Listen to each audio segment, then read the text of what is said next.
Where is HCAM? Yeah, I'd have, I'm looking for them. they know about it. They'll take care of I streaming. thought I saw them. Yeah, there they are. Yeah. We'll just go with it, okay? So, I think it's important we start on time because that's what we started with. So, I will read the opening first. So accordingly, please be aware that others may be able to see you and to take care not to screen share your computer. Anything that you broadcast may be captured by the recording. All the supporting materials that have been provided to the members of this body are available on the town's website via the web meeting calendar, unless otherwise noticed. And if they haven't been posted yet, they shortly will be. The public is encouraged to follow along using the posted agenda unless I note otherwise. So these are the ground rules. We are now turning to the first item on the agenda, but before we do so, permit me to cover some ground rules for effective and clear conduct of our business and to ensure accurate meeting minutes. Number one, I will introduce each speaker on the agenda. And after they conclude their remarks, the chair will invite board members to provide any comment, questions, or motions. Excellent. Please hold until your name is called further, either using the raised hand fixture or the other one, the good one. Please remember to mute your phone or computer when you are not speaking. And please remember to speak clearly and in a way that helps you generate accurate minutes. So any response, please wait until the chair yields to the floor for you to provide and state your name before speaking. If members wish to engage in colloquy with other members, please do so through the chair, taking care to identify yourself. So for items with public comment, this meeting is not open for public comment because that's not the intent of this meeting. We are here solely to hear Peter Lagoy as a private citizen and the Trails Club as the proposing committee or private organization to propose their trails alternative, and we wish to hear them in the fully as much as possible, and we want to leave enough time for our committee members to answer questions. So so I will take a roll call of our members, and the first one I'm going to call is Eric Sonnet, but he just called me and he is ill, so he will not be here. So Eli Post. Here. Barry Rosenblum. I thought I saw you, Barry. Do you need to unmute yourself? Yeah. Barry's here. Bob Snyder. Here. Cynthia Estimer. Here. Jim Sorello. He is also not feeling well and he may not be here. He was going to try and be here, but he may not be here. Irfan Nazarillo, he's our representative in the select board. Brian Fitzgerald. And Jay Moran, myself. So I believe we have a quorum, even though we have a members who are who are out sick. So having gone through the roll call, I will introduce myself. Good evening, everyone, and welcome to the Upper Charles regular meeting of the Upper Charles Trail Committee.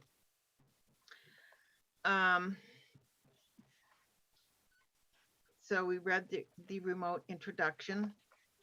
So before we get further anywhere, I would like to read a public apology before I read the first agenda item. At a previous meeting, I made an insensitive and callous and unintentional comment regarding the horrific accident along Hayden Row where a young man was tragically struck and killed. It was thoughtless and cruel to the family and friends of the deceased, and I realized too late that I had opened up old wounds to which I am deeply saddened and regretful. I should have known better and checked the facts of the case before I opened my mouth. I have since reached out to the police chief, Joe Bennett, to get a summary of the events so that going forward, we have an accurate summary of the facts.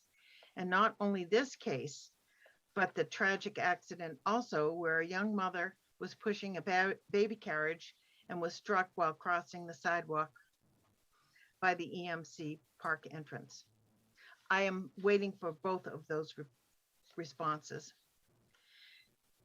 I can only say that we all want only the very safest trail that we can possibly be built in our town. I, for one, want to thank Peter Lagoy for bringing this matter to my attention, and I continue to be grateful for all of the hard work, but not only our committee members, but for all other people that have put work into this project. And we remain committed to all of the sensitivities of all of our natures and all of their issues. So having read that, I will get into the agenda item. And I will take the agenda item number 2 first. And that is a review of the agenda items for December 1, 21 and December 12, 21. I'm going to defer January 5, 22 for another meeting because I just within the last couple of hours received some corrections for that. So we won't even get into that at this meeting. So I'm hoping that all of you got a chance to read those agenda items for 12/1/21 and 12/8/21. And I will entertain a motion to please accept these minutes as printed, and we can vote to accept them or not, or can, accept comments. So moved. Okay, second. I Second. Okay, any discussion on the 12/1 and 12/8/21 minutes? Okay, having said that, I will read the roll call again as required by Zoom. So, Ken Parker, Aye. Eli Post, Yes. Barry Rosenblum, Yes. Bob Snyder, Yes. Cynthia Estimer, Yes. and Jane Moran, that's a yes. So all present vote to approve those in the affirmative. Moving on to the second agenda item, third, pardon me. I would like to introduce Peter as a private citizen and a president of the Trails Club as a private organization.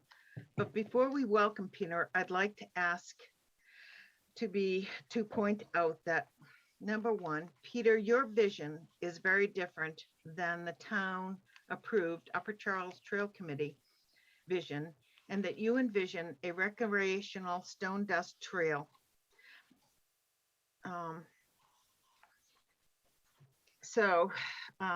We differ in 3 areas. One is by user visit, the user design and the design for safety.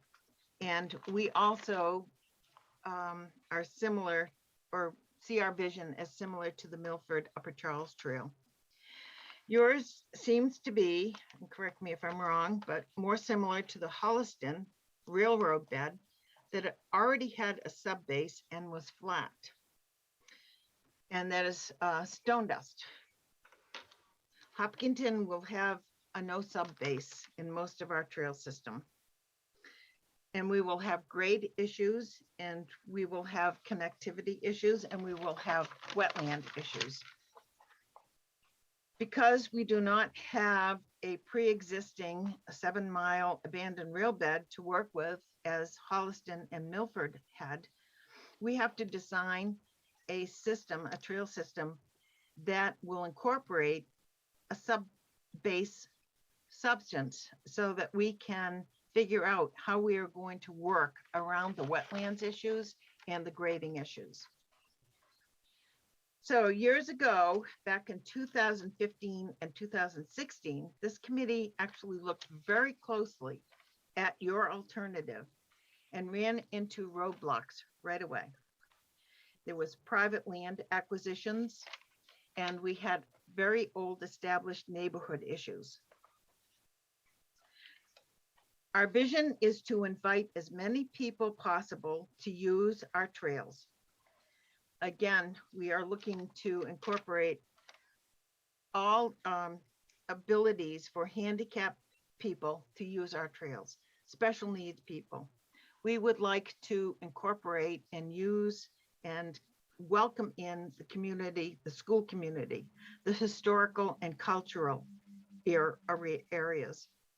We also would like to invite runners and walkers, but in addition, we want to invite rollerbladers and skateboarders and folks with younger families using small bikes and training wheels and folks using walkers. We want to invite as wide a population as we can into our trail system. So that's what we are envisioning. We would like to also join our community together.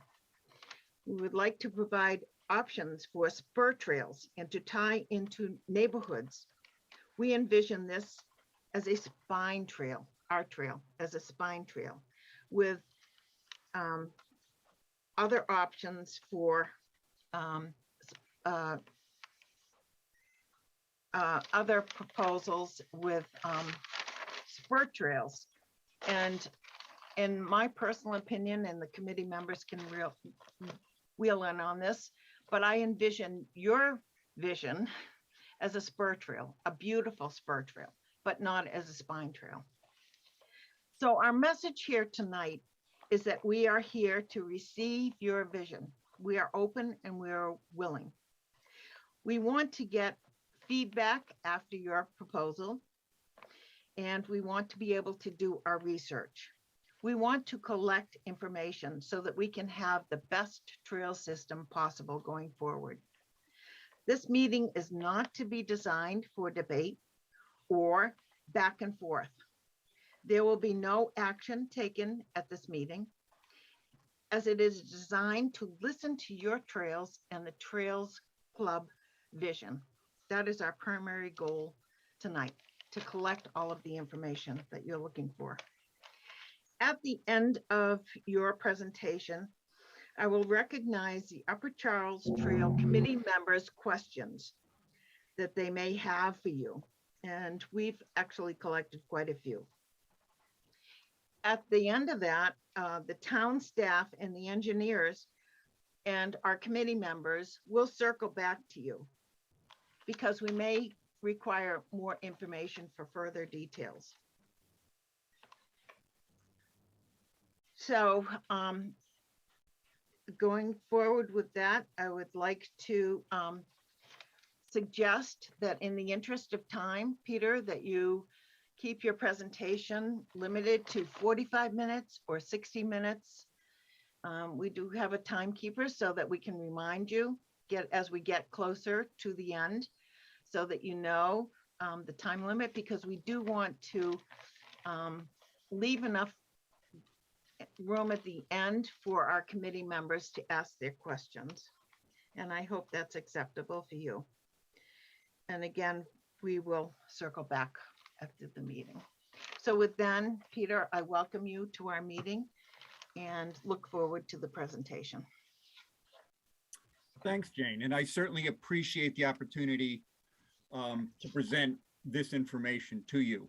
As you said, this is the Trails Club vision of how the Upper Charles Trail should proceed from Center Trail at the Loop Road through to the Milford Bike Trail.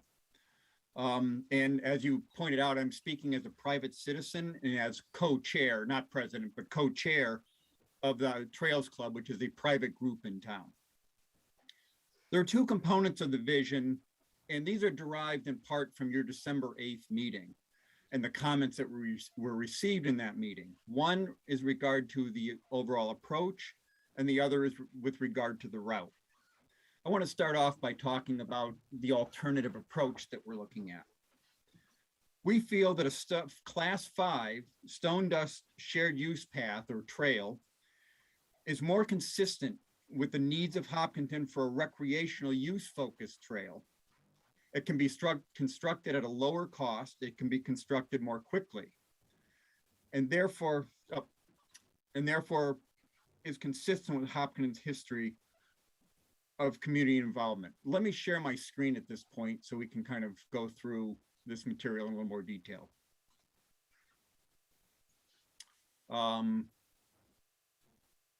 Host disabled participant screen sharing. So Dave, can you let me share my screen? The moderator's there. Can you allow Peter to share his screen? Sorry, that was supposed to be set up, Peter. Okay. Oh, still not coming up. Yeah, I have the words here, so I was kind of reading through that. Okay, I'm the host now, so good. All right. Here we go.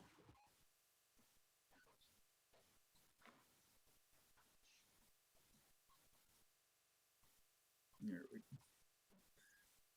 go. Okay, so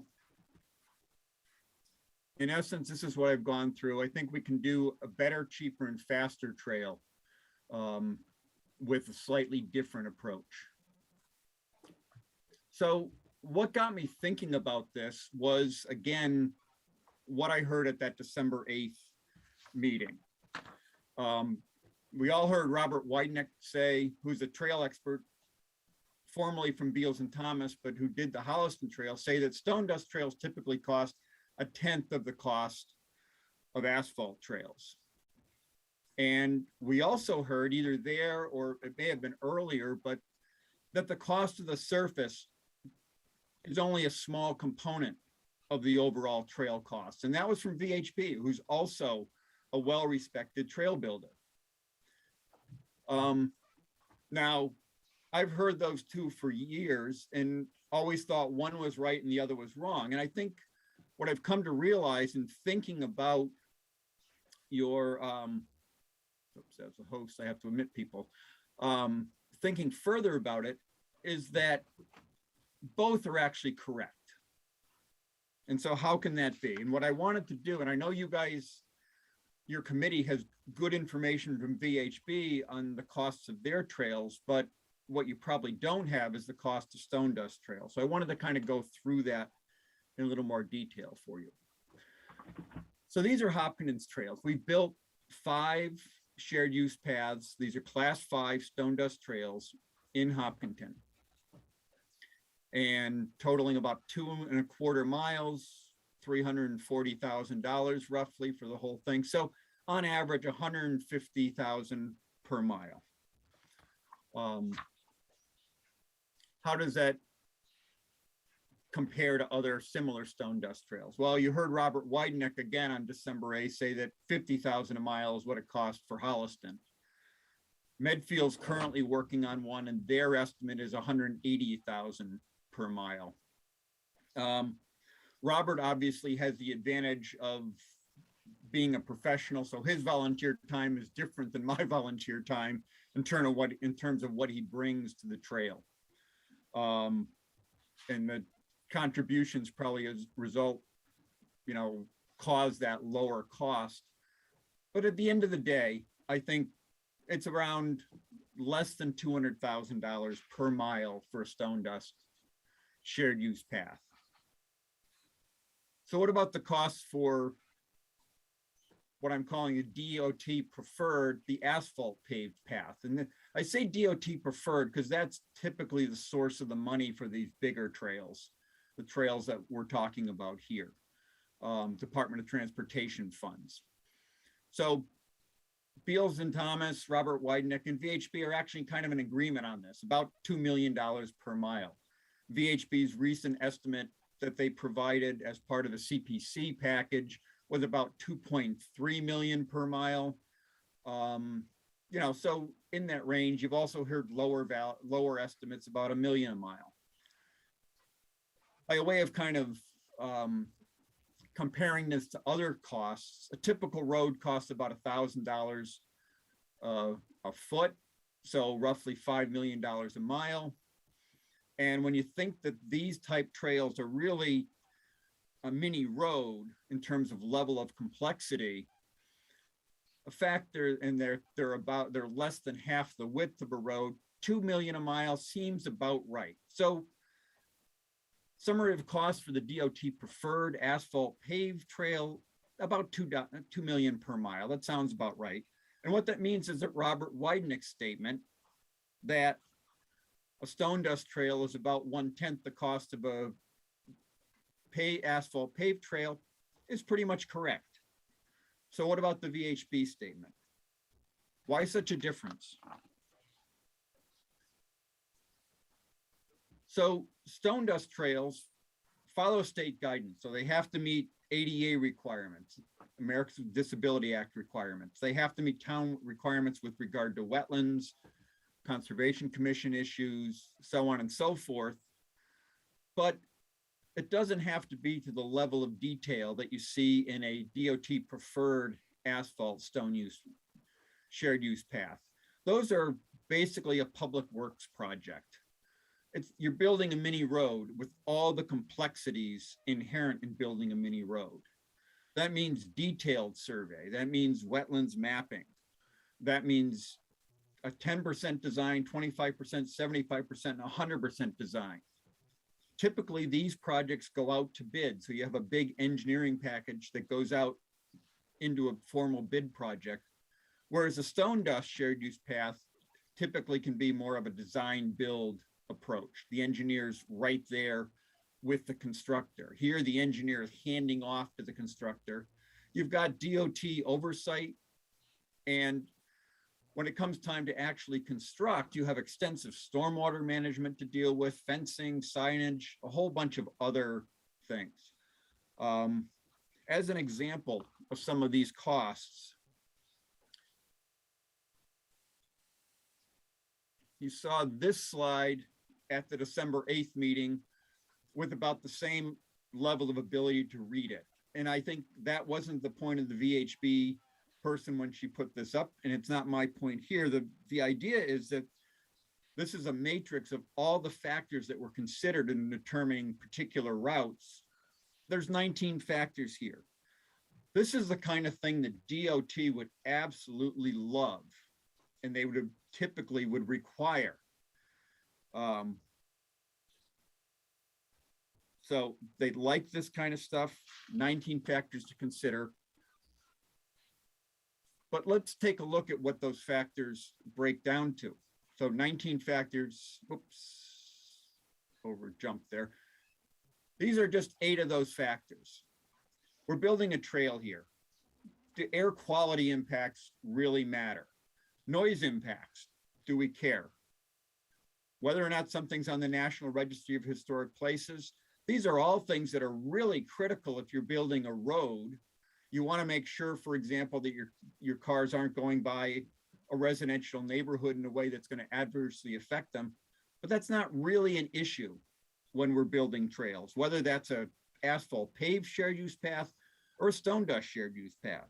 Basically, the matrix, what the matrix shows is that these components are overkill for a shared use path. On the other hand, if you look at certified vernal pools, well, in Hopkinton, that clearly that is something we'd be concerned about with a trail. But in Hopkinton, it's not just certified vernal pools, every vernal pool, because that's what our local bylaw requires. So even with the best engineering, sometimes you miss factors. Many of you know Tom McIntyre.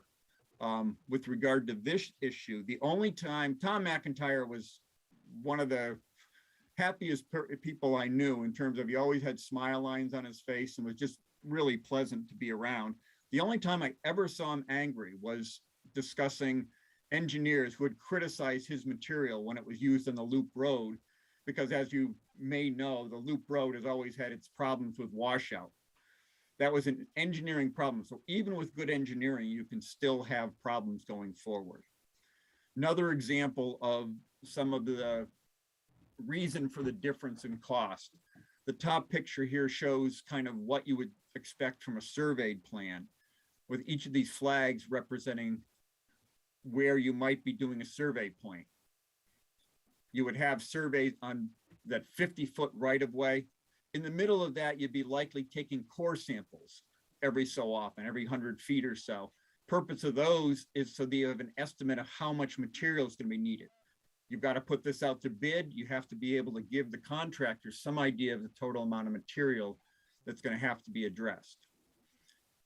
This is more the example of the stone dust shared use path. And obviously we didn't do anything like this when we were working on a rail bed like the Center Trail or Echo Trail, because you just tell the contractor, go down the rail bed. That's what you're filling in. But when we were doing these trails in the woods, either at Hughes or at the Center Trail Phase 2 or on the middle school cross country course, we flagged the center line and had the contractor go down the center line. We did take a few samples just to make sure that there was no excessive amounts of loam, but the loam was pretty typical, 6 to 12 inches, and that was fine for the contractor's point of view. We dealt with it, if there was more, we dealt with it sort of at a design build level as we came across it. One final example is that when I was first thinking of putting in the Center Trail, an engineer suggested that we needed to survey the entire length of the Center Trail before we got going. And that trail is 0.6 of a mile long, a fair number of bends in it. Survey would have been fairly expensive. But in thinking about it, our trail was going to be along the center line, going to be 6 feet on each side off that center line, 12-foot wide trail. And we own 30 feet off each side, meaning that we had a 20-foot buffer on each side.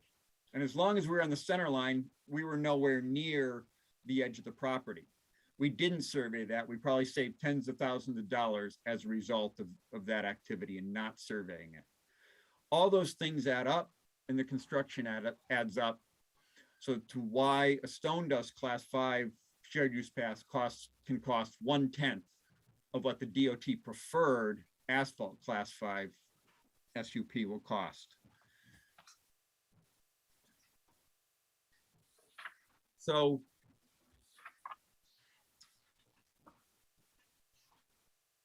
here's just a summary. The class 5 meets the town requirements, whereas the class 5 asphalt, the stone dust meets town requirements, follows guidance. The class 5 is much more rigorous in terms of being a public works project with all that entails.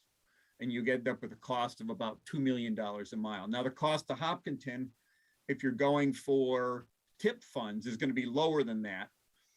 Typically the town's responsible for engineering costs, so those can be 10 to 20%. So using the low end of that, $200,000 would be town costs, and then you'd be responsible for 1/10 of the construction costs, or 180,000. So basically, at the end of the day, the asphalt paved shared use path would be essentially half of the class 5 stone dust shared use path. In addition, as Robert pointed out again in your December 8th meeting, maintenance costs for a stone dust path can typically be lower, and sometimes they're substantially lower. You don't ever have to fully repave a stone dust path. End of the day, the two are just designed and built differently. Neither is better for all uses. Both have their place. So one of the other things that in thinking about this is that it's key to think about the primary trail purposes and what the primary trail purpose is for Hopkinton. As you mentioned, the DOT preferred asphalt shared use path is good for bike commuting, inline skates, rollerblades, that sort of thing. its main design is for commuting. That's why DOT, Department of Transportation started funding these trails. And that's what you see, particularly in urban areas, is they're looking at them as a means of getting people out of cars and getting them from one place to another. The Stone Dust shared use path, though, its primary focus is for recreation, pedestrian use, dog walking, running, leisure bike riding. You're not typically riding a bike at 25 miles an hour on these trails. You can, but typically that's not what you're seeing. They're good for equestrian use and wheelchair use. They're fine for that. So both can be used for all these purposes, although probably inline skating and inline skating and rollerblading and skateboards, unless the skateboards are particularly designed, are going to be tough to use on the Stone Dust shared use path. But on the other hand, folks have told Mike Bolson, for example, that people come over from the Milford Bike Trail to walk their dogs in Hopkinton on the center trail in the summertime because the black asphalt is too hot for the dog's feet. So again, both have value. One, they're better for particular uses. So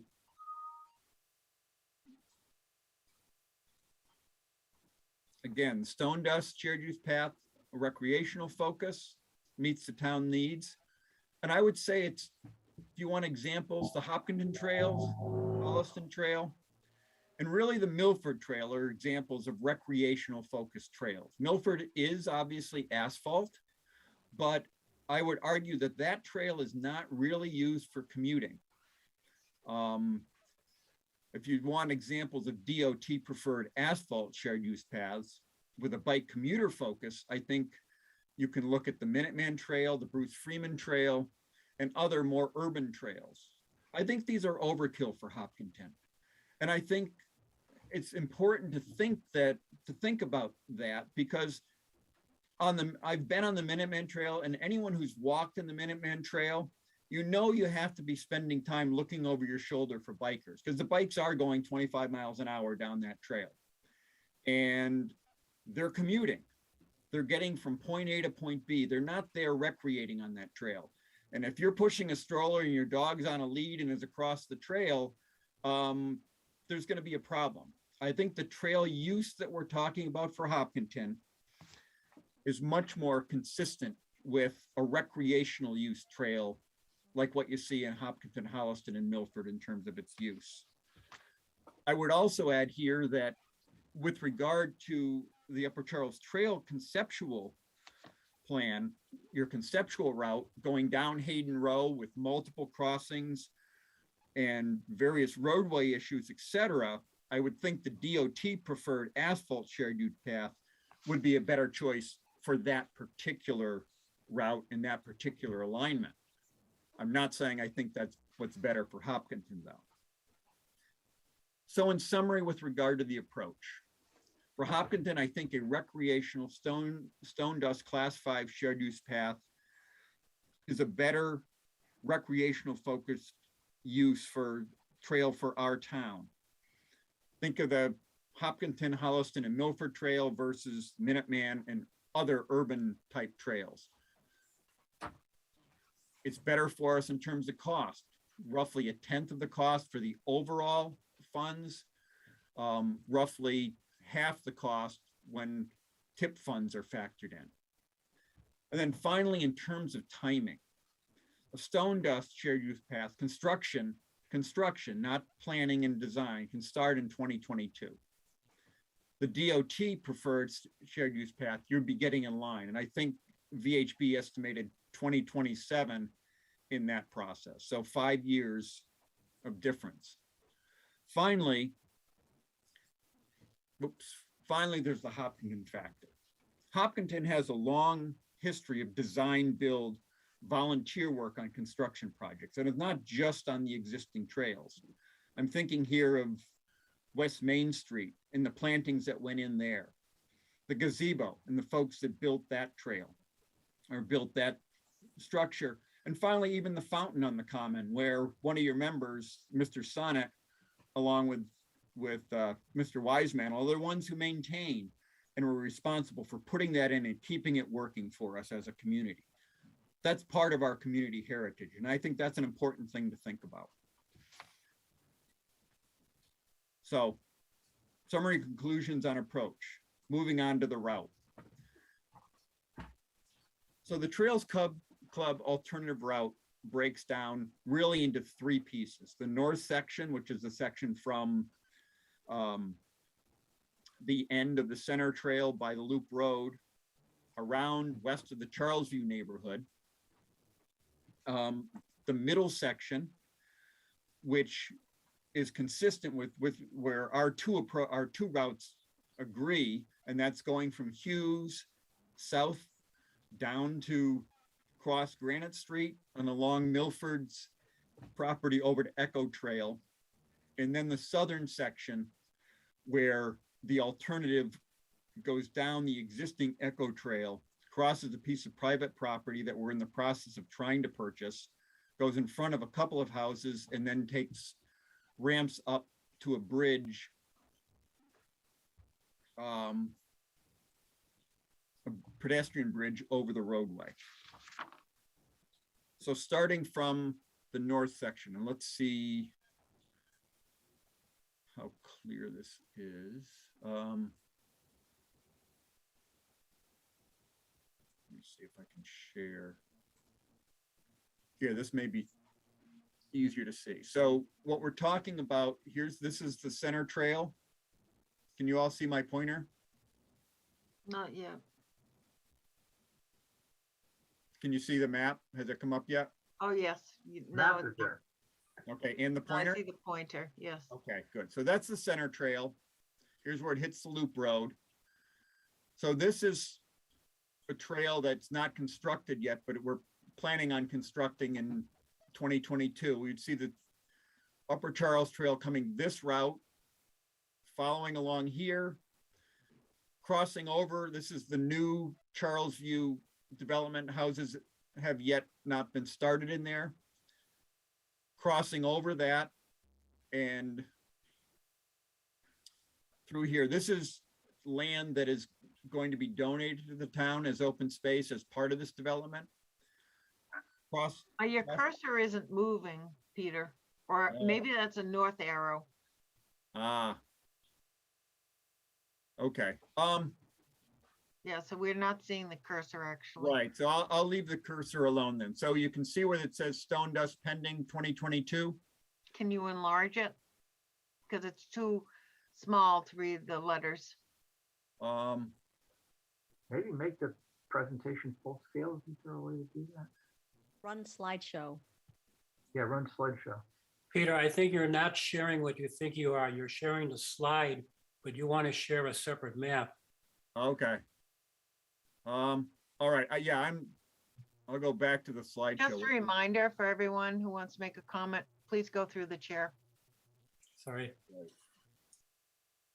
Okay. Is this what you're seeing? The north set where it says north section? Yes. All right. Let's see. Peter, we can see your mouse now, so. Ken, through the chair, please, raise your hand. Well, okay. I think this is the way to do it. It's a new share. That looks better. Let's see what happens. Okay. Has the map come up yet? Yes, Okay. So can you see my pointer? yes, now we can. Okay. Moving up and down in the center trail. So from there, the trail goes around through the new Chamberlain Street development, crosses Chamberlain Street, which will be a cul-de-sac.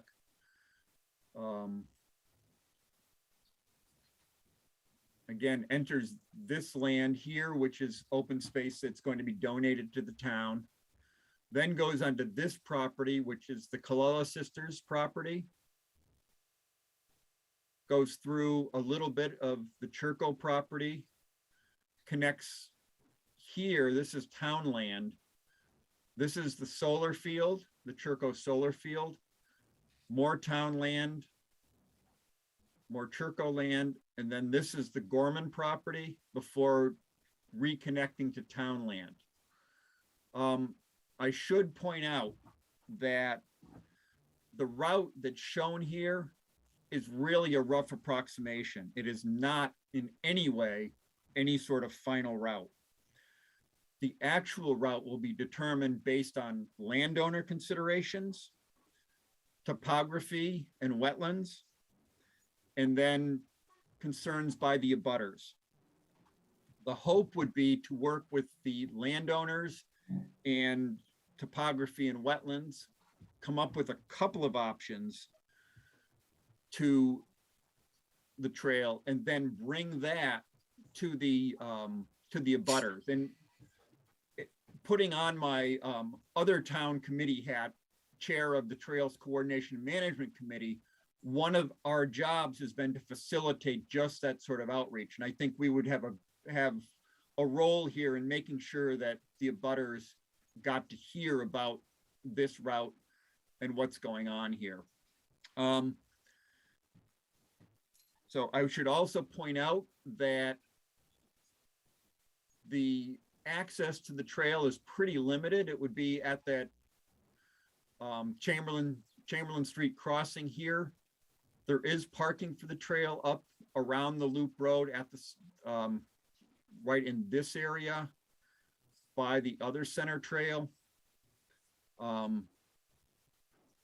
There's potential for access in here. There's an existing, for example, this is an existing trail off Nancy Road.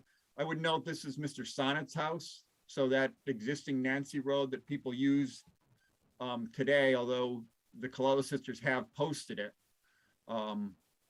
you know, so that's not really access right now. It used to be in the past, but really there's no access from Charles View to this trail the way it's currently laid out until you get over to Joseph Road, where there's a little pedestrian path that goes in here and ultimately connects to Hughes.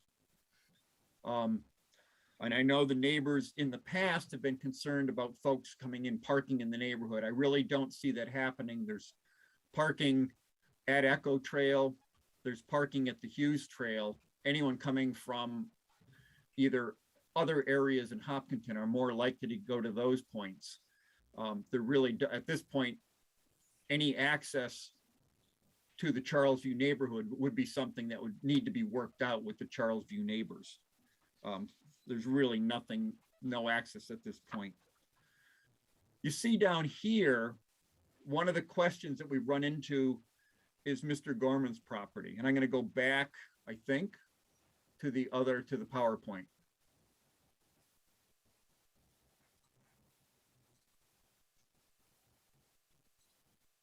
Does that come back up as PowerPoint?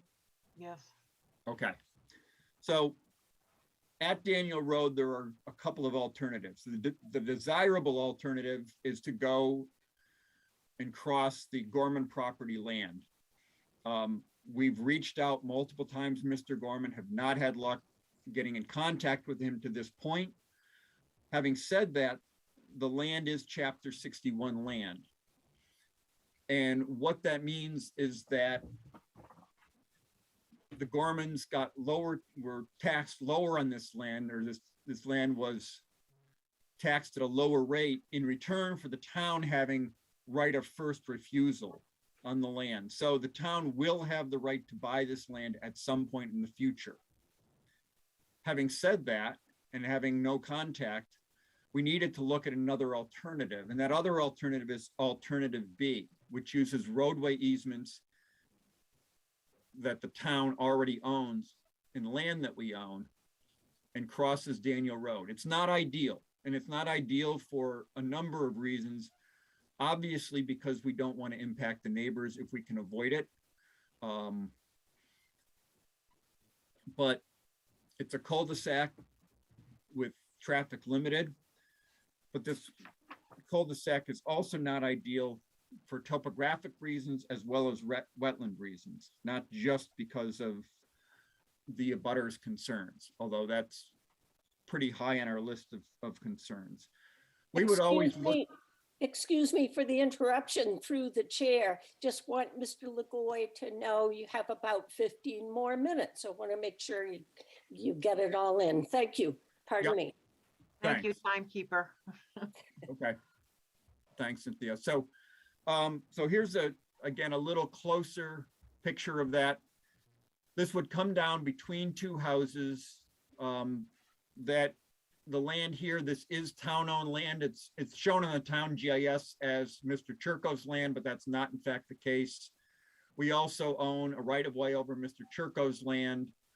And then this is town land here. So again, not ideal, but we're affecting 3 or 4 houses here, or 5 houses.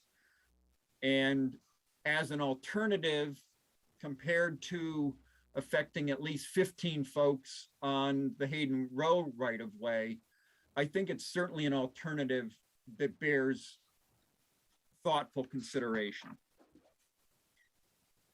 Moving along then to the south section. And again, I'm going to jump back to the other map, I think. Oh, there it is.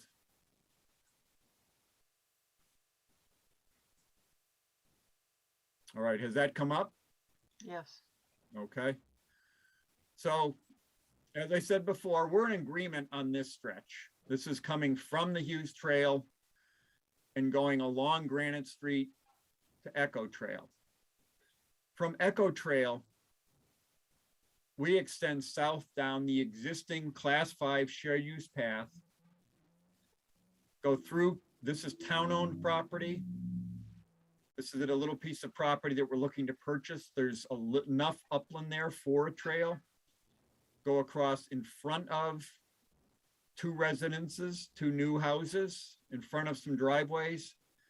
And then we'd need to ramp up here and go across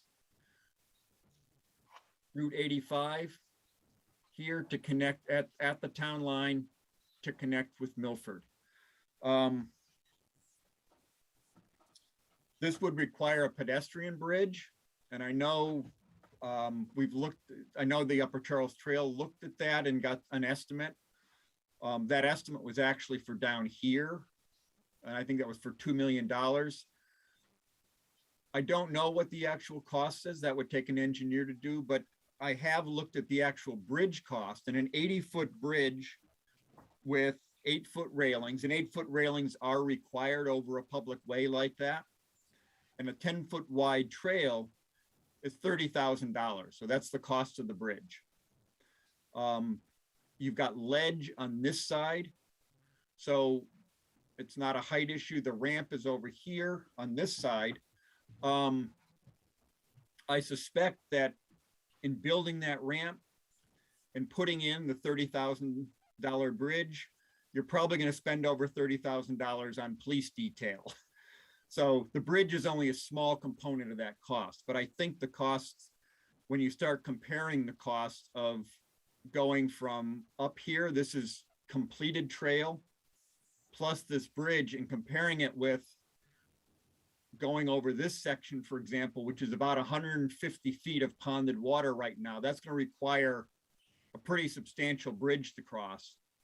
And running a trail up through the woods at College Rock, addressing the topography and the wetlands issues there, I think they're probably a pretty good balance. So I'm going to go back to the other screen.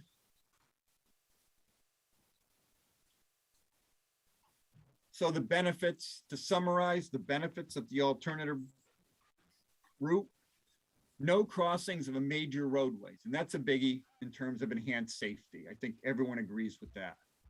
Much less impact on traffic. I was out on Hayden Road trying to measure how wide the road was. It was very difficult, even midday, to run out there with a ruler, have it extend all the way across, and have time to take a measurement before you had to run off the trail because cars were coming through that. I really think that adding additional traffic and additional crossings to that area is just not a good idea. It has less impacts on residents. We're talking 5 or 6 landowners directly affected by the alternative versus over 15 homeowners and front lawns directly affected by the Upper Charles Trail concept. Obviously, if we use alternative B in Daniels, the abutters there would also be affected, and they need to be, that needs to be considered. But on balance, it seems like the alternative of going around behind Charles View has a much lower impact on town residents in general. It's more consistent with what the town has expressed in wanting a wooded path. And I've seen that comment numerous times. And finally, it uses our existing class 5 stone dust shared use paths. So we'd already get more bang for a buck. You don't have to build 6/10 of a mile down Echo Trail or through the woods. It's already there. So in conclusion, the Trails Club alternative, our vision, the alternative approach is for a stone dust recreational use-based shared use path. Stone dust is better for the predominant recreational uses that we're looking for. It's much cheaper to build and maintain, and the trail work can start much sooner. As an alternative route around Charlesview and south on Echo to Milford, again, much safer, no major roadway crossings. We have a crossing at Granite, but that's a shared crossing that both options have. Lower impact on residents. And finally, it's a wooded route. So that's what I've got in terms of presentation. And with the chair's permission, through the chair, I'd be happy to entertain any questions you may have. Thank you, Peter. That was very informative. Right, and do you want me to stop, excuse me, Jane, do you want me to stop screen sharing? Please. Okay. Okay, Okay, so with that, I will open it up to the Upper Charles Trail Committee members for questions.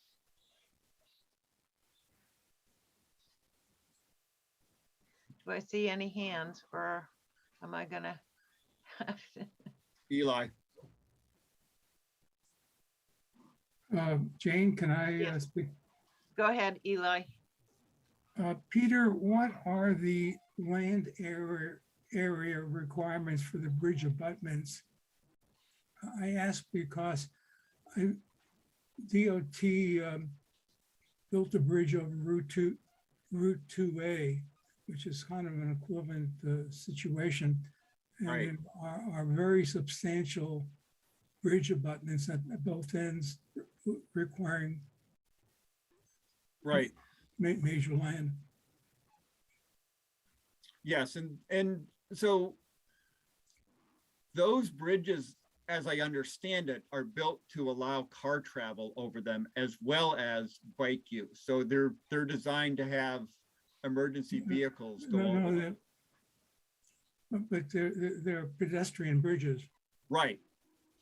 But with that level of access. So do I know those details? No, I don't at this point. I mean, this is an alternative path.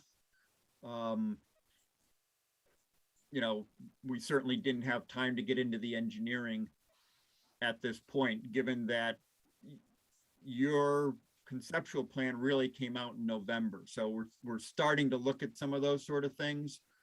And as I say, I did reach out to DOT Central Region and got some guidance from them, but obviously that sort of information would be needed to be gathered in the future. Thank you.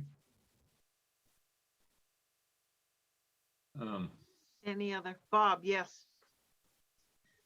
So this is another very technical question, but nevertheless, I want to put it out.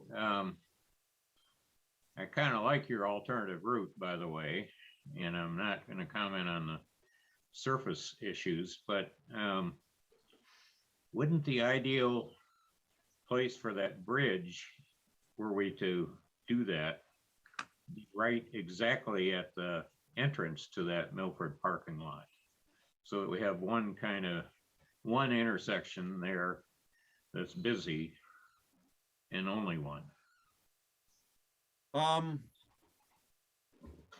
The purpose of putting the bridge basically would extend from Hopkinton on the west side, would ramp up on the west side in Hopkinton, and then cross over to Milford on the east side. And the reason I had it do that was because there's a granite ledge on that east side that's about 12 feet high. So you get a lot of the ramp height that you need on that side from the existing granite slope.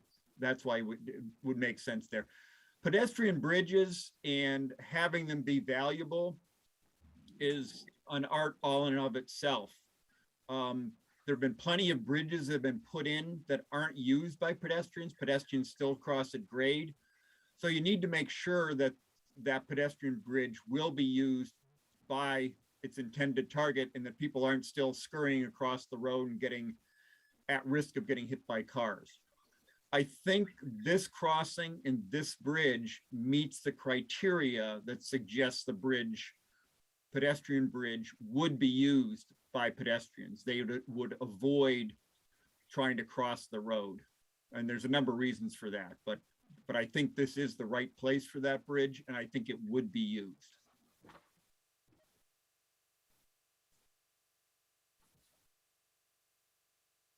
And it's offset from the parking lot entrance by Correct. a few hundred feet, I guess. It's to the north of the parking lot entrance. There's a wooded area that slopes up to this point, and we would use that.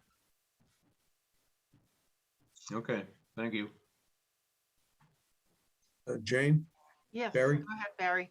so following up on the bridge info, I mean, that, do we own the land there, Peter? Or is that the piece you're trying to acquire with the current CPC proposal? We do not own the land. Okay, So the hope would be to do a lot of, as much as possible in the right of way. There may be some need to acquire a piece of land. And then the bridge crosses over to Milford town land. So we'd have to work with the town of Milford on that piece. and you haven't, or it's a question, I should pose it as a question. Has there been any talk with anybody that's a bridge specialist or the state or roadway crossing with the whole subject of putting a bridge over the roadway down there, which is past the severe curve? Is that right? Correct. Yeah. Yeah, so in generalities only, I've spoken with the folks out at Central Mass DOT, but no, I have not gotten into any sort of, any bridge engineer involved. That obviously would be an early step on that. Okay, all right. Well, that's something to explore and pursue. It looks good. What's the parcel that's going to benefit the trail? If I can follow up, Jane, the one that's in the CPC, I thought it was down in that area that's in this year's submission. Is that true? Right. That's between Echo Trail and Route 85. Yes. And it would become part of the trail, Peter? Yeah, the trail would come through there. It's a parcel. It's a little over 2 acres. It's mostly wetland. But there is an upland section along the eastern edge of that Elaine and our former Concom administrator, Don, walked and said, yeah, there's enough room for a trail along there. So that would become part of this, this mapped route, alternative route, right? Okay, Correct. Correct. thank you. Cynthia. You're muted. Yes, yes, I am. Thank you through the you. chair. Peter, wonderful presentation. Awesome. You are certainly right that the DOT demands many hoops be jumped through and over. That is certainly right. And it is the goal of the UCTC to get as much funding as possible to relieve any burden on the town. What do you imagine if we veer away from those funding sources? What might the funding mechanisms be? Where would it come from? What do you think? Well, first of all, even with your funding mechanism, this trail is half the cost. So direct cost to Hopkinton residents, this is cheaper. Now, both, you know, you heard me mention that engineering is on the town's dime, but you guys obviously went for segment 5 and got engineering funding partially from the state Mass Trails grant.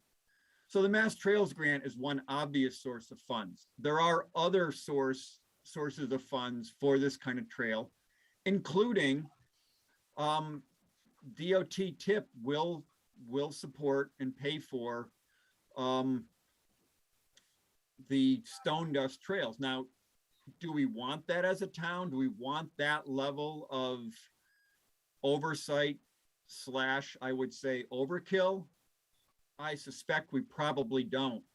I think it's going to cost us more money to do something that will make DOT happy than it will cost us to actually build the trails that we need in town. But there are other state sources of funds other than DOT. If you're not planning on using your trail primarily as a commuter bike trail, other sources of funds are available, including Mass Trails grants. In putting together the Holliston Trail, Robert was able to sort of hodgepodge a bunch of different sources to help offset the costs of his work there. Thank you. Anyone else from the committee have a question? Ken? I like this vision. I've been pretty much in favor of this type of idea all along, and I just wanted to point that out. That's it. No question, just comment. Okay, that's fine. Mhm. Barry, do you have a follow-up? Yeah, I guess through you, I don't know if it's a singular person to ask you a question, but you know, it seems like the easement discussions up on the call it the Charles View west side. You know, the things that are brought up today is things that are familiar that, you know, we've approached these landowners pretty consistently as well. You know, it's unfortunate we don't have, it's still an unknown on both trail proposals. It seems like the easements are both unknown as far as how long you have to wait time in a timeline, how long that timeline would be before you get a trail through there. So if you look at the roadway alternative that goes through the road there in the neighborhood, I just don't have a sense without walking around down there, you know, what that feels like, and see what it does. But I guess that's, so the easements are one thing, that the bridge and the construction and crossing 85 is a large project, and an estimate needed environmentally and engineering wise, what you need to put in there. And then I think the way Peter's done a good, you know, conclusion sheet there with the 3 main differences is what I'm looking at is, but it bumps into some of the obstacles, you know, and how to we still end up with the same obstacles, I guess, is what I'm rambling on about, you know, is how to get over the road, how to get behind the neighborhood, and how to have wetland minimalized impact. Yeah. And, Well, yeah. Yeah, Barry, let me speak a little bit more.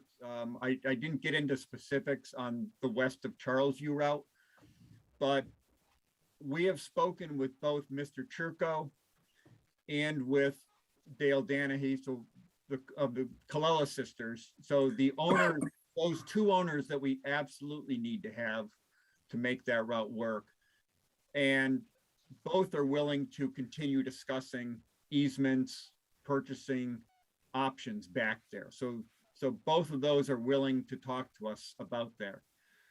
As I said, Mr. Gorman has not been to this point, but we're still reaching out and we would expect to continue to reach out.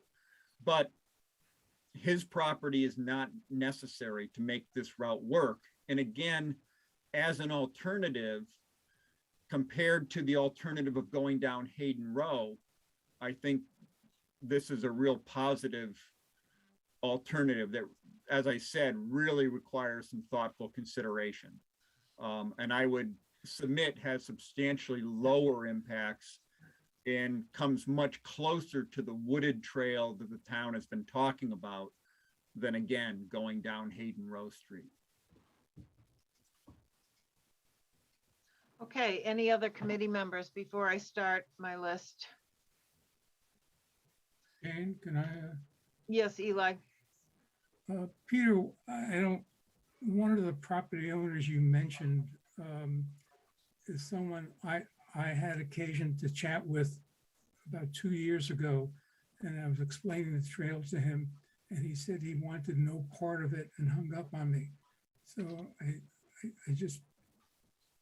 I don't think we can take any one of these easements for granted. They all require an extensive amount of work and negotiation. And my other point is, I'm a recreational cyclist and I ride the Milford and Holliston trails regularly. And I'm told that the stone dust doesn't hold up on grades. All of the Holliston Trail is flat, so the stone dust works there. But I know in other situations where it doesn't work on any kind of a grade. So unfortunately, a lot of the Hopkinton land is hilly, and I don't think stone dust will work in those situations.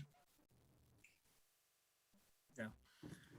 So, as I said, the two property owners we've spoken with recently, the two property owners behind west of Charlesview, so they are willing to continue discussions. With regard to the surface, the stone dust does hold up pretty well, even with severe rains. We've had substantial rains this last year, as we all know. And I think what will be required is a little more attention to the slope of the surface. As an example, when I put the Hughes Trail in, there were some not very steep parts that I just had the constructor essentially put in easily. There's a steep section that goes up to the back field, and that section, we put it in, we had a storm, it washed out. And we put it back in, taking particular care to put it in. And I think this is sort of the nature of climate change, is that we're going to have to be dealing this way with putting in these type trails. So that was put in over a year ago. In the past year, when we've had all that rain, some of the sections of trail that were less steep have had a little bit of washout damage on them. The section that's the steepest on there, but was put in really carefully, has persisted. It hasn't shown any signs of adverse effect. So I think the stone dust will hold up. Obviously, Robert has said he spent about $1,000 in maintenance on a trail that's been in for about 10 years. I've spoken with Bruce Panino, who's an engineer who was involved in putting in the Wachusett's Greenway Trail. And he mentioned that he had one spot out there where there was a little bit of a washboard to the trail. And he said, yeah, he said, when I first started working on these, I used the wrong material.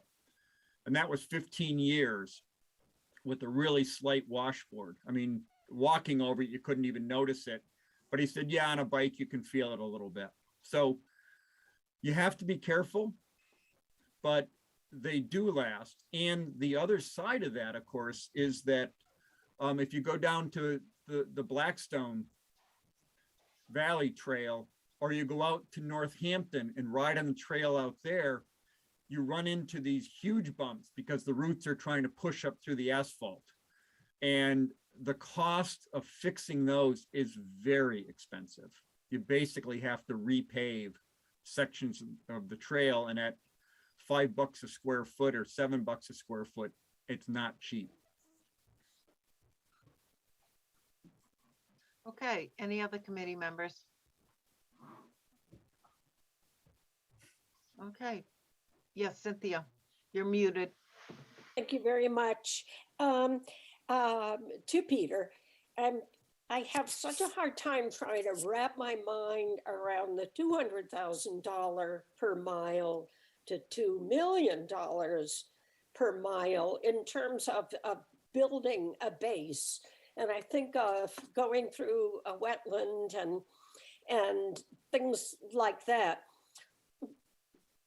Don't you have to do an awful lot of work to create the right kind of drainage and to meet all the conservation concerns and restrictions? How the heck can it be so vastly different in cost? I think, again, you're dealing with the public works project versus something that's site specific and driven on a site specific approach. I can give you one example of sort of public works project overkill. If you drive by any road construction project that's going near a wetlands, what you'll see is silt fence or silt barrier and either hay bales or hay wattles around the entire project, including on the upslope. Water doesn't run uphill, or as my engineer friends will tell me, it follows a pressure gradient, which with gravity tends to be downward. But you look at any road project and you'll see silt fence and silt barriers, erosion control on the uphill side. That's a public works project. Is that doing anything? Is it providing any value? Absolutely not. On the other side, so Hughes Trail was a particularly interesting project from our perspective. So we had to put the trail through what is that, probably 500 feet of an area that was wet on both sides. An old farmer had put a farm road through there, and we were constrained to that farm road because that was the only area that was buffer zone, not wetland. And we didn't want to build in the wetland. So what we ended up doing was putting down, there is a particular type of thick plastic mat you can use that you put down on top of loam, and that provides sufficient support to put your material over top of that. So we put our, 1 foot of base layer and then 2 to 3 inches of stone dust on top of that particular hard material, which spreads out the load. As we were coming up the hill past that, we had gotten an area where the constructor told me, he said, this obviously used to be an old farm field because we've got about 2 feet of loam through a lot of it. So we had to use a similar approach. We could have dug that all out and gone to hard base, but we chose again to use that other material. Moving back down the trail towards the field, there was a section where the top of that field, even though it just looks like anywhere else in the field, there's a ledge below grade. And you know that because as you come over the top and start digging down, you hit water at about 6 inches. So we had to add stone through that whole area. And again, then put down a silt barrier and built the trail, added our foot and our 6 inches on top of that stone that again allowed us to deal with that water. So that sort of stuff is a change order if you're doing a bid process. Would this have been found by engineers? Maybe, maybe not. it was less than a 100-foot section. So if they'd taken their cores, this would have just been a change order.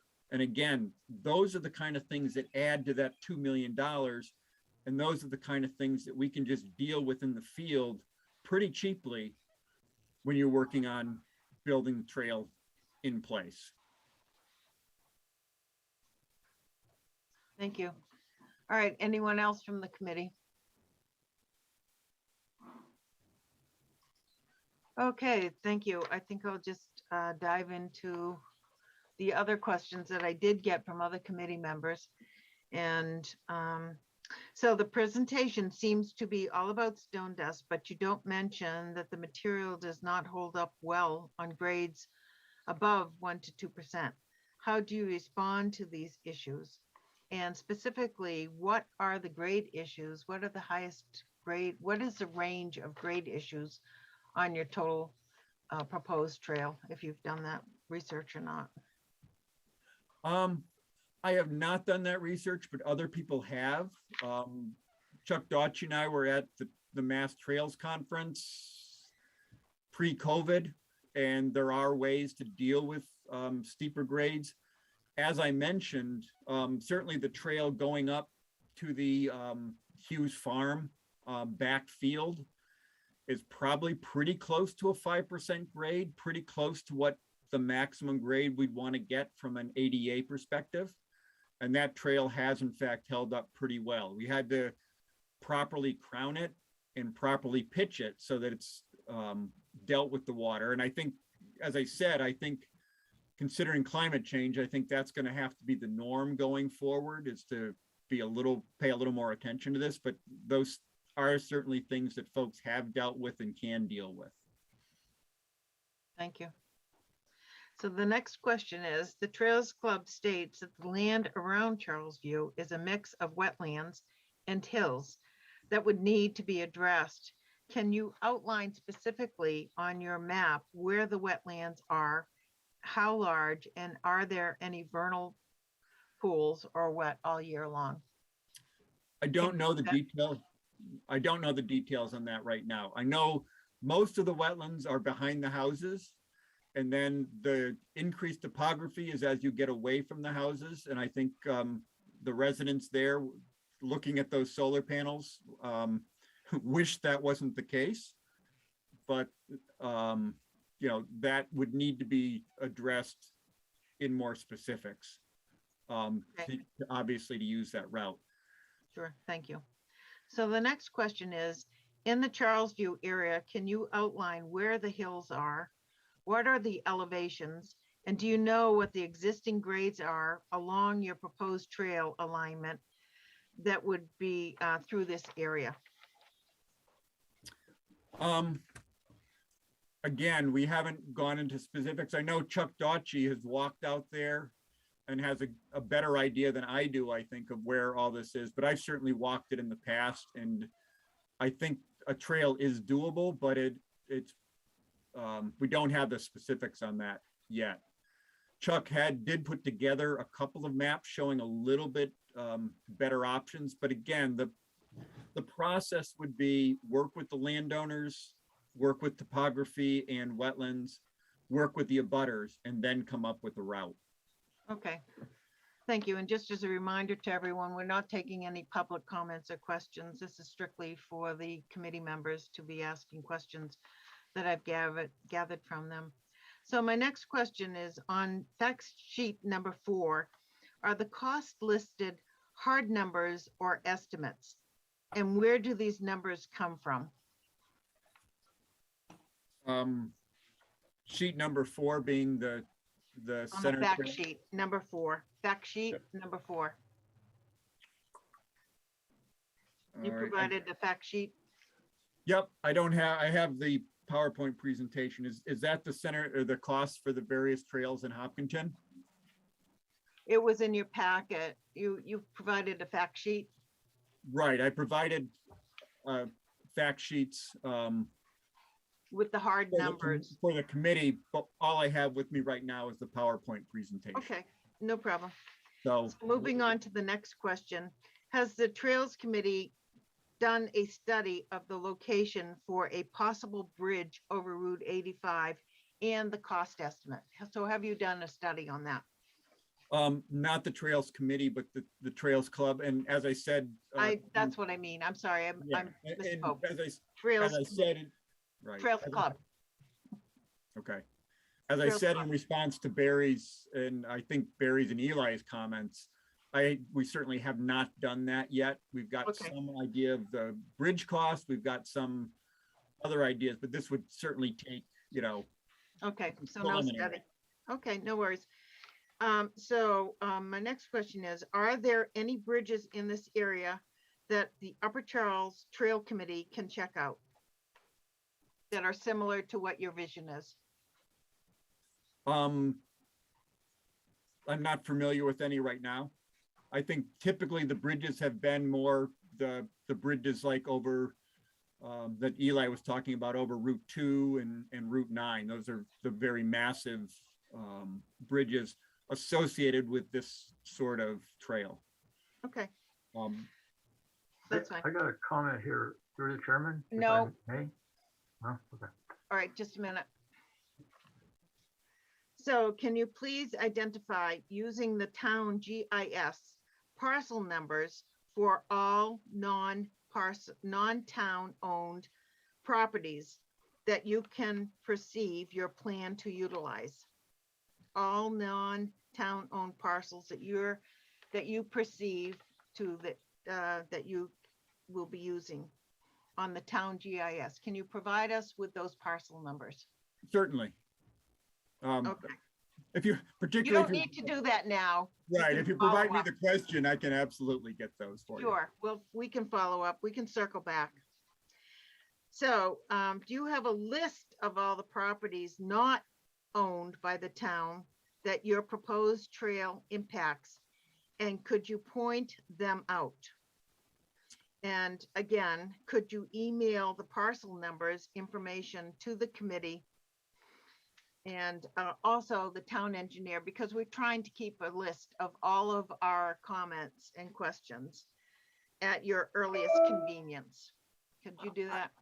I certainly can. The issue here is I think I've spoken with people on Daniels Road, and while they're not on parcels that are directly affected, I think some of those folks would perhaps have more concerns than somebody who might be directly affected. So when you say directly affected, it's kind of a broad question. No, proposed impacts. Yeah. So they might live, 5 houses down, but they could still get parking overflow. So we're just looking for a list of the proposed list of property owners in that area that may be affected. Right. As I said, with regard to Charlesview, though, there wouldn't be any parking in the neighborhood. There is parking already out at Hughes. There's parking at the school. And I would imagine that it would be, with the plan going through the 3 property owners, there wouldn't necessarily even be a contact out to Charlesview unless that was desired by the neighbors. The exception of the one that exists already at Joseph Road. Sure. Okay, thank you. The next one is, do you have a cost for acquiring the land necessary for the bridge ramps for both the east and the west sides of Hayden Row? Is there a cost analysis for that? No, there hasn't been a cost analysis done. The west side is Milford Town land, so there should be a cost associated with that. With the east side, again, we try to stay in the right of way. It's very similar to your trail up through Hayden Row, where you don't have costs for any of those 15 property owners that you need to be taking property from. We don't have that cost. Okay, fair enough. So you're talking Milford owns the west side. Can you Correct. provide East side. town GIS parcel numbers for the property owners on the Hopkinton side? Can you get that to us? Sure. Okay, thank you. So the next question is, how long do you anticipate it will take to clear prepare the land necessary to build the ramps for the bridge crossing both the east and the west sides of Hayden Row? Obviously, that depends on a lot of factors. Mhm. But that work can typically be, the clearing work can be done pretty quickly. Okay. All right, so the next one is, what is the anticipated time frame for the Mass DOT planning cycle for approval and stipulations of the bridge? Again, we're in preliminary consideration at this point. So no idea kind of where no that would idea. be. Okay, thank you, fair enough. So, is the Milford parking lot your preferred entrance, or is it a different spot? It sounds like it might be a different spot if it's on the landing zone is on the Hopkinton side. It would be north, the entrance would be north of the Milford parking lot, so it would connect to Milford at that location. So I suspect that's private property, and if you could provide that parcel number, that would be great. No, it's not. It's Milford property, the town of Milford property. On the east side? On the east side, yes. Okay, It's right, it's that wasn't my immediately abuts understanding. Proctor property, but it is Milford town property. Can you repeat that? It abuts Mr. Proctor's property, but it is Milford town property where this So- ledge is located. All right, I have to go back and look at that. I'm not familiar with that area, but maybe you could highlight that, in a map. So the next one is, do you know what municipal, either public or private, state, federal, public utility approvals are required for the proposed flyover bridge? Do you know what approvals are necessary for this flyover? And have you I can go on if you want to answer that one now. No, I mean, I in general on these bridge questions, as I've said, we've looked at the cost of a bridge. We've looked at the land on both sides, and that's as far as we've gone with this. We're So not. you don't have any idea of what the approvals are, but that's okay. No. That's fine. No, but obviously to go forward with this, someone would have to go and get a bridge engineer familiar with the process and procedures and follow those guidance. Okay. So have you anticipated how long it might take, to obtain any of those approvals? And have you had any discussions with any of these or other entities about the proposed flyover? Have you had any discussions with any officials? No, same answer. Okay. So, in closing, because there was a lot of no unknowns and no study and unknown, and that's fine. But if you do have an opportunity to look into that, can you please email the responses to both myself and to the town engineer, Dave Del Torrio, who's again is collecting all this data and information? Certainly. Okay, thank you so much. So with that, I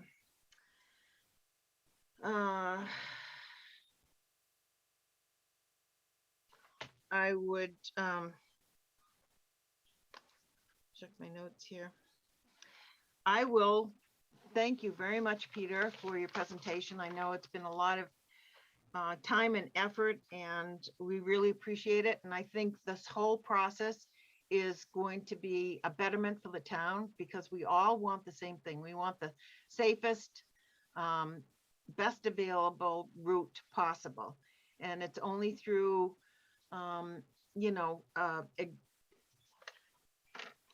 researching all of these good questions and proposals that we're going to get to that process. So we look forward to circling back to you and getting more information as we go forward. I want to just thank you very much for that. So going forward, moving along, our next agenda item is topics for our next meeting. And so I have a couple of ideas. Our next meeting is actually February 2. And I've already had a couple of ideas from a couple of the members, and I'm just wondering if any, ideas would come forward before I share with you what I also have come up with. So members, do you have any thoughts about topics for our next agenda? I don't see any. Well, I mean. Cynthia, go ahead. I never know where to put my hand because it's backward. No, hands are good because I can see them. Through the chair, and I haven't found the reaction thing. Anyway, this has been such a phenomenal turnout of residents and interested parties, and the conversation seems to be very timely and really moving in a very meaningful way. Therefore, I wonder if we can allot a specific block of time in our next meeting when we can figure out how to engage at least some of the residents who have attended tonight. Well, I'm glad you brought that up because I've been working with Dave Del Tario and some other folks trying to organize our folder concerning all of our public comments, all of our emails that we received, and we want to put them in one place so that everybody can get them. So one of my, and I don't know if this would satisfy you, Cynthia, or not, but to discuss how to organize and make available emails and public comments from the last, previous meetings in regards to this project. So we could have a discussion in length about that. Would that be satisfactory as an agenda item for you? Through you, Jane, I think that's a yes and no. It's vital to collect everything and for folks to know that that's exactly what we're doing and reviewing and taking time to think and talk. I just feel that if I were a member in the audience tonight, I'd be sitting on my hands having a fit that I didn't have an opportunity to say something. And yeah, well, this was Peter's night, and we wanted to take it all in, sure. And it's not up to debate or public comment. It was just to gather information. So I would welcome the public to continue to do what they have been doing, and that is to email us and continue to come to our public meetings. And we, at some point in time, we will open it up to the public, probably at the next meeting, to take and generate more conversation. But hopefully, we can get to the point where we are able to answer these to people's satisfaction before we open that up, if you can see where I'm going with that. Is that fair? Okay, Barry. Yeah, I mean, the big animal in the room is, if you took one of the two alternatives that were summarized tonight, north section or south section, take your pick. How do you start chewing away at, assessing, assimilating it, and integrating or evaluating it? I think that that's where we would come up with an agenda item to debrief this meeting. And we could at least start the process. Okay. Would that be? That sounds good to me. It's a start. I think there's so much information that was presented tonight that we have to be careful, and we have to get some answers, and we have to continue to collect information and questions and continue the process. And I guess as a follow-up, before the various town entity committees or commissions step on each other's toes with some of the potential abutting neighbors, I think that's an item for communications outreach to these people. I think that needs to be, at this point, coordinated I between, would just throw this. between the groups. Sure. I would just throw this out there. We have not chosen this route. This is Peter's route. So I think I would suggest that Peter do that legwork first. It's not our chosen route. We haven't got there yet. We are just going, our proposal this year is to go around the marathon school to 147. We haven't even gotten there. So No, this is I Peter's understood that. I proposal, understood that. and that's his responsibility. I don't think that we're not there yet. That's his, Well- that's on him. But I guess in the evaluation item for the meeting is if, let's say you're talking Charlesview, there's not far you can go in evaluating without evaluating the abutting land. That might come up in the discussion. But at this point in Well, time, that's what I'm getting at, okay? yeah, yeah. I think that will come up in the discussion and the debriefing at next meeting. Thank you. Anyone else from our committee? Yes, Bob. So you stole my suggestion. I think we need to debrief this meeting, Jane, and each of us maybe give our own reactions to it, maybe even at some length if we care to. So I second that as an agenda item. Will we have Peter's notes available, Peter's slides available? I believe yes, because it is on a public meeting and they have been made available. Is that true, Peter? You're muted, Peter. Yeah. No, I provided, did your entire committee get those fact sheets that I put together? No, I saw it on EHOP, but I don't think you sent it to our committee. So, and actually, we probably need your presentation so that we can provide it in our minutes. So if you wouldn't mind sharing that with us, we could then Right. Jane, provide it as part of the. Jane, could I say Yes. something?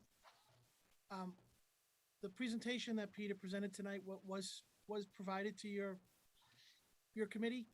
And that, those are About the the fact documents. sheet and all of that. Yeah, those were the documents that we sent over. I think Peter Okay, sent so them last Peter, you're week. off the hook. We already have them. Right. Yeah, those were sent to you folks on Wednesday. Yes. Got it. It's my So, bad. as you requested. Sorry about that. Yep, no problem. There's so much going on. I'm sorry it slipped through the cracks, but thank you for that correction, Dave. All right, any other committee members? Yes, Ken. Well, maybe this is already covered, but I think maybe UCTC ought to consider whether we want to take on some of these other responsibilities that you said that UCTC doesn't want to do. I just think it should be up for debate once again as to whether UCT wants to proceed that way or not. Would that be part of the debriefing? Yeah, it could be. And yeah, It absolutely could be. absolutely. All right, we'll consider it in that. Anything else from the committee members? If there's nothing else, please be vocal because I'm not seeing anybody. All right, so I think we got all of our committee members. I just have a couple of other things. We want to have a discussion on the process and the procedure about how to organize and make available the easements and the public comments and other items. And I think Dave Del Torrio has volunteered to go through that whole list of processes for us, just to reiterate for the committee so that we're clear on what's going on. So having that, I have a feeling like all agendas, we probably will be adding to this, but I would just like to say that our next meeting is February 2. It's a Wednesday. And just a reminder to everybody, we meet the first and the third Wednesday of every month, unless otherwise noticed. And we have been meeting on the 5th, just so that we can get our town staff involved. It also seems to be well received by our committee members. So I think we've covered that list. And so I will entertain a motion to adjourn the meeting. I make a motion. That's Barry. Second, Second here. Ken, seconds. All in favor, and when I call your name, please respond in the affirmative. Ken Parker, Yes. Eli Post, Yes. Barry Rosenblum, Yes, yes. Bob Snyder, Cynthia Estimer, Yes. and Jane Moran is a yes. So I really want to thank everybody for participating. I think this is going to be a much healthier and well-rounded project at the end of the day. And it's hard work, and I'm grateful for everyone doing all of their efforts and their due diligence to this process. Thanks, And, Peter. Yes, thank you again, Peter, very much.